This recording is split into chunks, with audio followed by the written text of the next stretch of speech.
fola me disa prej përfaqësuesve të lartë atij vendi lidhur me sigurinë, fjala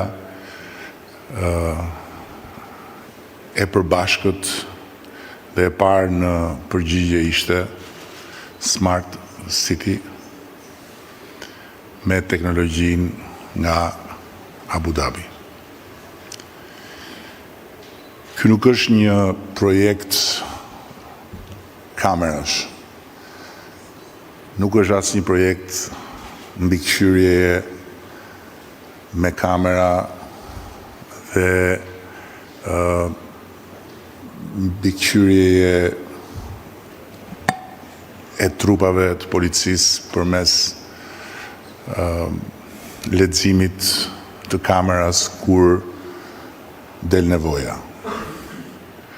Ky është një projekt që në sekondën kur fillon dhe vihet në jetë rrit në mënyrë eksponenciale kapacitetin policor në kohë reale.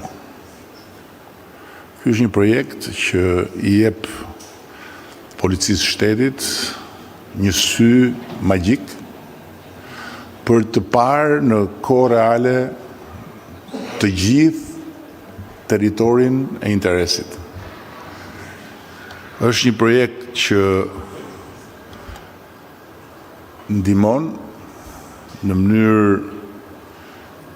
të paimagjinueshme deri jo shumë vite më parë për të pasur një krye inspektor të territorit që i ka syt gjithandej. Kur flitet për identifikimin në kohë reale të shkelësit, nuk flitet për një identifikim që vjen si rezultat i syve të punonjësit policisë që ndjek ekranin. Po flitet për një identifikim në kohë reale nga ky sy magjik, i cili e sheh, i cili e identifikon, i cili e regjistron, pra e shënon, i vendos një shenjë dhe e sjell para syve të punonjësit policisë.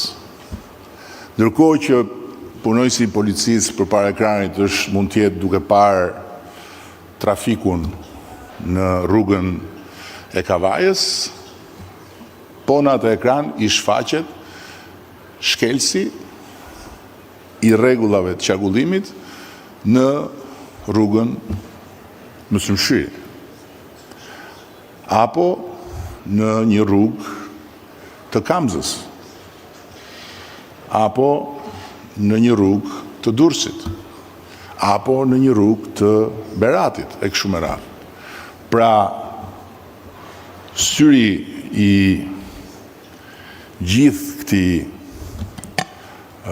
sistemi është një sy që shikon gjithandej në të njëjtën kohë.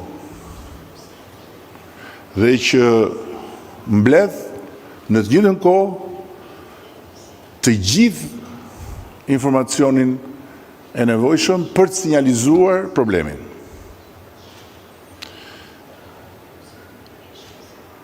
Në këtë mënyrë